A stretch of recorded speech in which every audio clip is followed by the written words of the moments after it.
Welcome back to सुबह की सोच और आपको खुश आमदीद भी कहेंगे। और फिर आज एक अहम मौजू के ऊपर हम बात करेंगे जो हर एक की दिलचस्पी का बायस है। और ये मौजू ये है कि उम्र रसीदा जिल्द, जो कि जैसे जैसे उम्र बढ़ती है हमारी जिल्द पर मुख्तलिफ तब्दीलियाँ आती हैं और ये समझना ज़रूरी है कि ये तब्दीलियाँ किस तरह होती हैं, इनकी वजूहात क्या हैं और हम इन्हें कैसे मौसर तरीके से रोक सकते हैं या फिर कम कर सकते हैं। कम किया जा सकता है, बिल्कुल ऐसे ही है। और इस पर बातचीत करने के लिए डॉक्टर मुबशर हमारे साथ स्टूडियो में मौजूद हैं।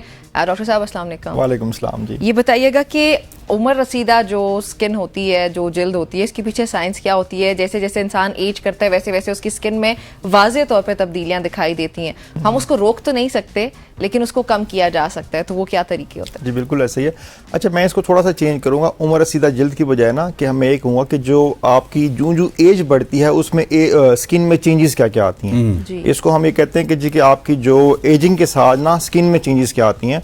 उसके लिए सबसे इम्पोर्टेंट है वो ये है कि हमने ये देखना है कि जो आप देखते होंगे कि जो लोग ओल्ड एज की तरफ जा रहे होते हैं उनके फेशियल चेंजेस आती हैं, उनकी स्किन के ऊपर रिंकल्स आती हैं, पिगमेंटेशन बढ़ जाती हैं, फाइन लाइंस आ जाती हैं, स्किन सैगी होना शुरू हो जाती है। यंगर एज के अगर गर्ल्स को देखें या बॉयज़ को देखें, स्किन टाइट होती है, ग्रेजुअली फिर स्किन सैगी होना शुरू हो जाती है। ये कुछ चेंजेस हैं जो कि आपकी एज के साथ साथ बॉडी में चेंजेस की वजह से ना ये स्किन में चेंजेस आती हैं।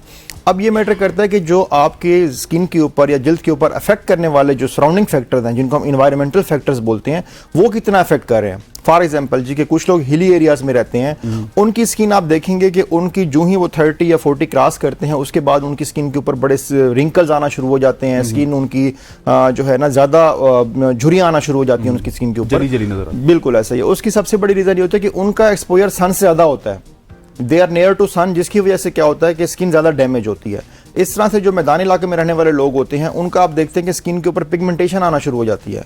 उसकी रीज़न क्या होती है, वो अल्ट्रा वायलेट रेज जो है वो मैदानी इलाकों में चूंकि गर्म मौसम ज़्यादा होता है उसकी वजह से उनकी स्किन डैमेज हो रही होती है। फिर फर्दर ये चीज़ मैटर करते हैं कि वो किस तरह की डाइट ले रहे हैं, किस तरह का उनका रूटीन लाइफ है, क्या स्किन प्रोटेक्शन यूज़ कर रहे हैं कि नहीं कर रहे हैं। स्किन प्रोटेक्शन में मेनली जो आता है वो सन ब्लॉक आता है, या फिर स्किन को आपने कवर करके रखना है, सन रे से बचना है।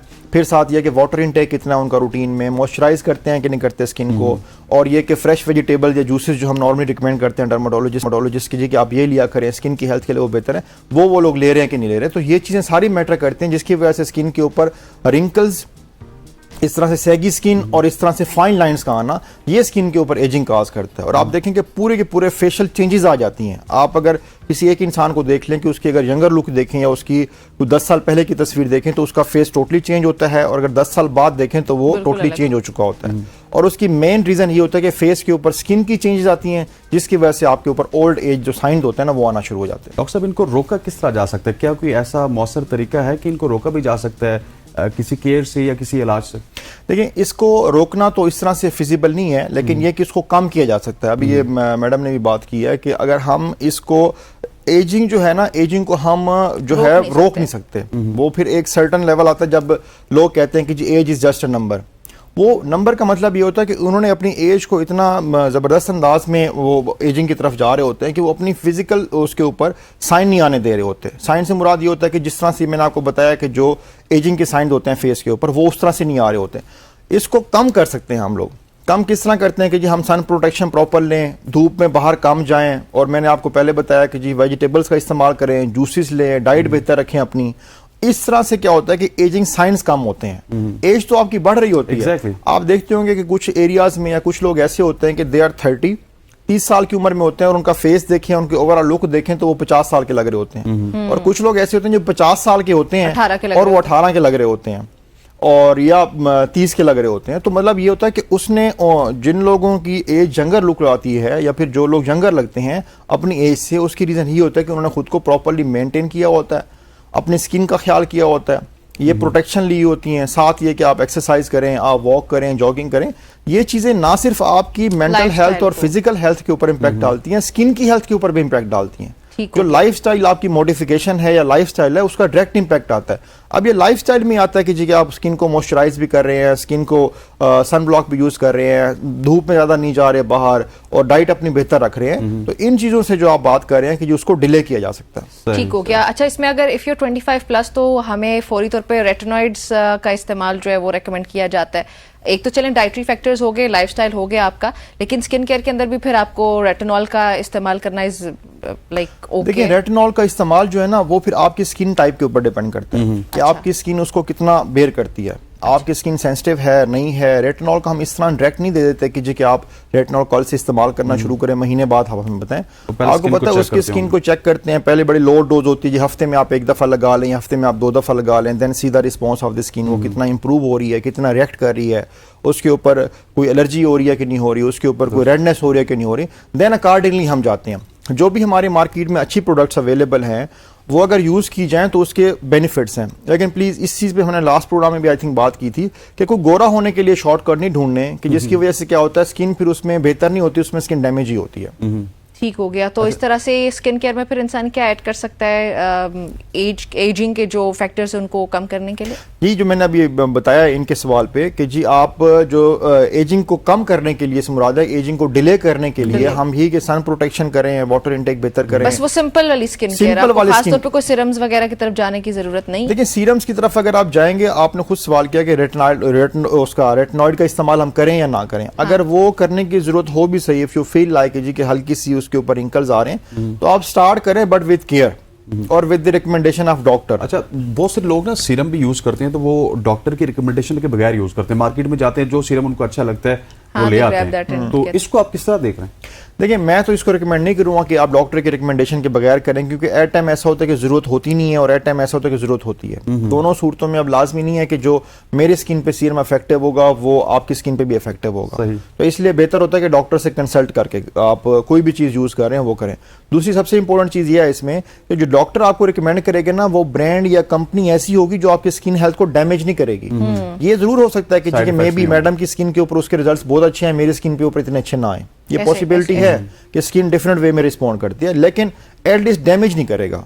लेकिन जो बाकी मार्केट में अवेलेबल हैं, किसी दोस्त ने बता दिया, किसी और ने बता दिया, रिलेटिव ने बता दिया, उसमें डैमेज के चांसेस भी साथ साथ होते हैं कि अगर अच्छी हुई तो मे बी वो इफेक्टिव हो जाए, अगर ना हुई तो फिर यह कि स्किन की हेल्थ को वो डैमेज कर सकती है। अच्छा, कोई देसी टोटके या कोई देसी तरीके हैं जो करते हुए इंसान इसको अफोर्ड कर सके?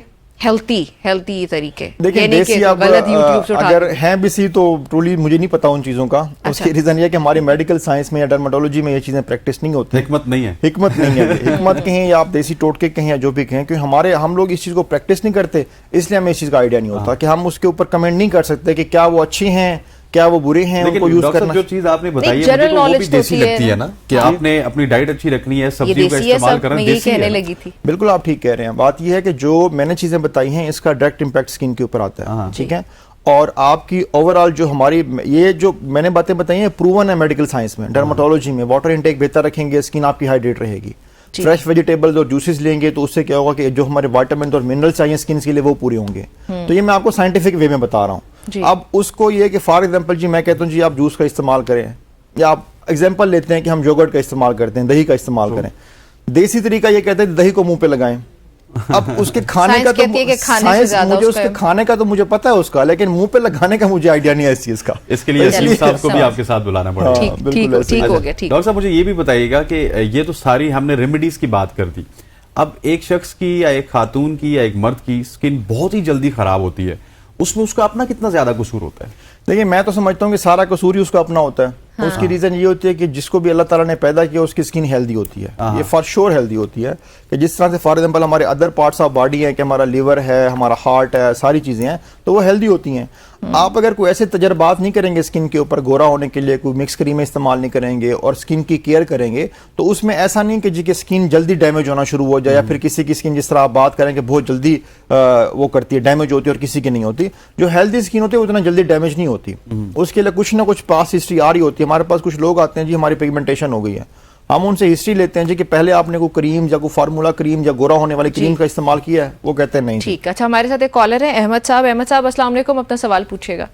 वालेकुम सलाम। डॉक्टर साहब से मेरा सवाल है कि डॉक्टर साहब क्योंकि मैं एक स्पोर्ट्स पर्सन हूँ और मेरा जो ज्यादातर वक्त गुजरता है वो फील्ड में गुजरता है, तो आपको पता है कि जब स्कोचिंग हीट होती है तो उसमें एक स्पोर्ट्स पर्सन के लिए मुश्किल होता है कि अपनी स्किन को वो मेंटेन रख सके। और आजकल के दौर में it's not related to the field, but आजकल के दौर में एक चीज है कि अगर आप अच्छे दिखेंगे नहीं तो अच्छे बिकेंगे नहीं। और खासतौर पर क्योंकि मैं फर्स्ट क्लास क्रिकेट के बहुत करीब हूँ और मैं एक स्पोर्ट्स एंकर भी हूँ, और क्योंकि ऑन स्क्रीन भी आना पड़ता है और मुझे एज अ स्पोर्ट्स पर्सन भी अपनी फिजिक भी मेंटेन रखनी पड़ती है, खास तौर पर अपनी स्किन। तो इट फील्स कि मेरी स्किन खराब हो रही है क्योंकि मैं हीट में ज्यादा होता हूँ और मैं ज्यादा सनब्लॉक यूज करता हूँ। तो ये बताइएगा। ठीक है अहमद साहब, आपका सवाल। जी सर। जी बिल्कुल अहमद साहब, अभी हमने यही बात कर रहे थे कि जो आप अगर सन एक्सपोजर से अब आपकी फील्ड ऐसी है, आपकी जॉब ऐसी है कि अनअवॉइडेबल है, आप उससे बच नहीं सकते, तो इसका सबसे बेस्ट तरीका ये है कि सन ब्लॉक अपने पास रखें। जब आप फील्ड में हों तो 2 से 3 घंटे बाद दोबारा सन ब्लॉक अप्लाई कर लें। और सन ब्लॉक यूज करना कोई इतना मुश्किल भी नहीं होता। It's just like a cream कि आपके पास हो, आप उसको अप्लाई करें। दूसरा ये कि जब आप फील्ड में हो या गेम कर रहे हो तो कोशिश करें कि सर के ऊपर हैट ले लें या पी कैप ले लें, कुछ ऐसा हो कि आपके फेस के ऊपर डायरेक्ट सनलाइट ना आए।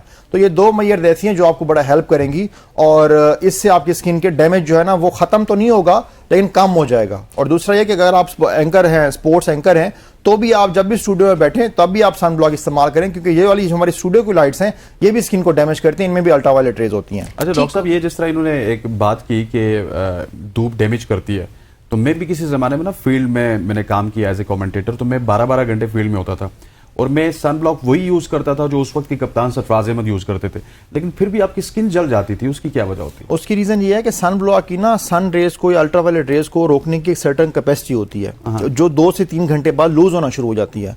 अगर आप इंडोर हैं तो इंडोर चूंकि सन अल्ट्रावायलेट रेज की इंटेंसिटी इतनी ज्यादा नहीं होती तो वो आपका पूरा दिन भी चल जाएगा। लेकिन अगर आप बाहर हैं तो आपकी अल्ट्रावायलेट रेज की जो सन रेज में इंटेंसिटी है वो बहुत ज्यादा होती है, जिसकी वजह से क्या होता है कि आपकी जो सन ब्लॉक की कैपेसिटी है उनको रोकने की वो कम होना शुरू हो जाती है। इसलिए मैंने इनको भी रिकमेंड किया है कि जी आप 2 से 3 घंटे बाद दोबारा सन ब्लॉक का इस्तेमाल करें ताकि वो जो उसकी एफिकेसी या उसकी कैपेसिटी लूज हो रही है सन रेज को रोकने की, तो वो दोबारा रिटेन हो जाए और बार-बार यूज करना चाहिए। अच्छा, एक और मसला भी होता है। मुझे याद है एक बार मुझे एक डर्मेटोलॉजिस्ट से मुलाकात हुई तो मैंने उनसे सवाल पूछा और उन्होंने इसी तरह कहा कि आप बाहर जब भी निकले आप सन ब्लॉक लगाया करें और अपने पास सन ब्लॉक रखा करें। देन ही आस्क्ड मी कि आपके बैग में होता है? मैंने कहा जी होता है।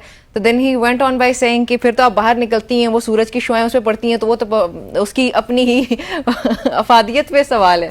तो बैग में अगर रखते हैं फिर हम सूरज में जाते हैं तो वो वहां पे मसला नहीं हो जाता? तो बड़ा आपके बिल्कुल आपका वैलिड क्वेश्चन है कि अगर धूप में कोई भी मेडिसिन हो, ये सन ब्लॉक नहीं है, कोई भी मेडिसिन अगर धूप में रहेगी ज्यादा देर तो उसकी एफिकेसी जो है ना वो लूज होना शुरू हो जाएगी। लेकिन हमने ये देखना है कि हमने डैमेज को मिनिमम की तरफ लेके जाना है। मैंने इनको ये बताया कि आपका जो अहमद साहब को भी ये जवाब दिया कि डैमेज खत्म नहीं होगा, कम हो जाएगा। आपका जो है सन ब्लॉक ना यूज करने से बेहतर है कि आप वही वाला यूज कर लें। डॉक्टर साहब यहाँ पे हमारे पास कॉलर हैं अजमतुल्ला साहब, बताइएगा, चित्राल से कॉलर हैं, आपका क्या सवाल है?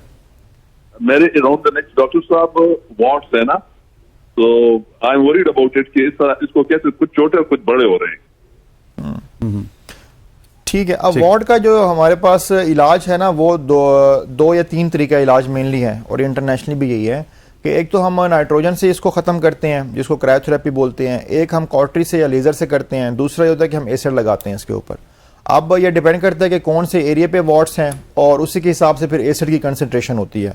तो इसको अब आप देख लें कि आपको वहाँ पे कंसल्ट करना होगा किसी भी डॉक्टर से कि जो उस एरिया को देख के आपको बताएगा कि इसके ऊपर अगर आपने दवाई लगानी है तो उसकी परसेंटेज क्या होनी चाहिए। दूसरा यह कि वार्ड जो है ये वायरल इन्फेक्शन होती है, ये अगर एक जगह पे आपको निकला हुआ है तो ये दूसरी जगह पे फैलेगा ही फैलेगा। अगर फॉर एग्जाम्पल अक्सर ये होता है कि लोगों को फेस के ऊपर निकलता है, जेंट्स को, तो वो क्या करते हैं जी कि मैं एक निकला था उसके बाद फैल गए हैं, एक निकलने के बाद वो शेव करते हैं जब, तो वो क्या होता है साथ वाली जगह पे फिर साथ वाली जगह पे इस तरह से स्प्रेड करता जाता है। इसलिए कोशिश करें कि उसको स्प्रेड होने से पहले ही खत्म कर लें ताकि ये साथ और किसी और को भी ना लगे और आपके भी स्प्रेड ना हो। ठीक हो गया, चलिए जी, उनको उनके सवाल का जवाब मिल गया। हम कहाँ पे थे?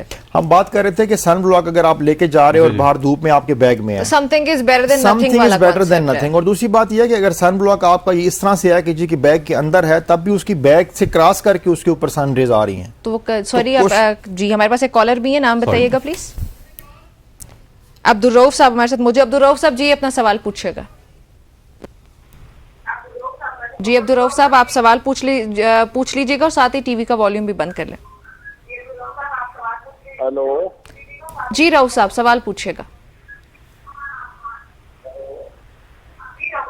चलें ठीक है, चलें जी, क्योंकि ड्रॉप कर देते हैं क्योंकि वो वॉल्यूम टीवी का बंद नहीं किया। अगर टीवी का वॉल्यूम आप बंद नहीं करेंगे तो हम कॉल ड्रॉप कर देंगे। गुजारिश है कि आप अपने फोन को कान पे लगा के हमें कॉल कीजिए, ये नहीं कि हमारे इधर से बोलेंगे, आप टीवी पे सुनेंगे, उसके बाद जवाब देंगे तो वो डिले आ जाएगा। बिल्कुल जी, बहुत डिले आएगा, डिस्टर्बेंस आपके लिए भी होगी, हमारे लिए भी होगी, और हम फिर उसको कॉल को ड्रॉप कर देंगे इतनी देर जी चलें जी, ठीक हो गया। सो वो इट्स लाइक कि वो बैग भी उसको ऑलरेडी प्रोटेक्ट कर बैग रहा भी है, उसको कुछ हद प्रोटेक्ट कर रहा है। और दूसरी बात यह है कि अगर आप फॉर एग्जाम्पल फील्ड में हैं और आप किसी जगह पे गाड़ी में किसी जगह पे रख सकते हैं, तो इस तरह की कुछ मेजर्स लें जो कि आप लोग खुद भी उसमें अच्छा, देख एक और सकते हैं। आइडिया आया मेरे पास कि एक तो ऑलरेडी बैग में, फिर आप उसको अलग से मेकअप पाउचेस आते हैं उसके अंदर रख सकते उसमें हैं, रख तो लिया, थोड़ा बहुत मतलब protect जितना आप हो उसको सकता कर सकते हैं प्रोटेक्ट। लेकिन अगेन आई विल से कि ना यूज करने से वो बहुत बेहतर है कि आपका वही वाला कुछ यूज भी करें use जो तो आपके करें। पास हाँ, अवेलेबल कुछ है। तो अदरवाइज ये कि जो जिनका मैक्सिमम सन एक्सपोजर होता है ना, ये सारी मेजर्स लेने के बाद भी हम जो उसका को कम करते हैं, खत्म फिर भी नहीं होता।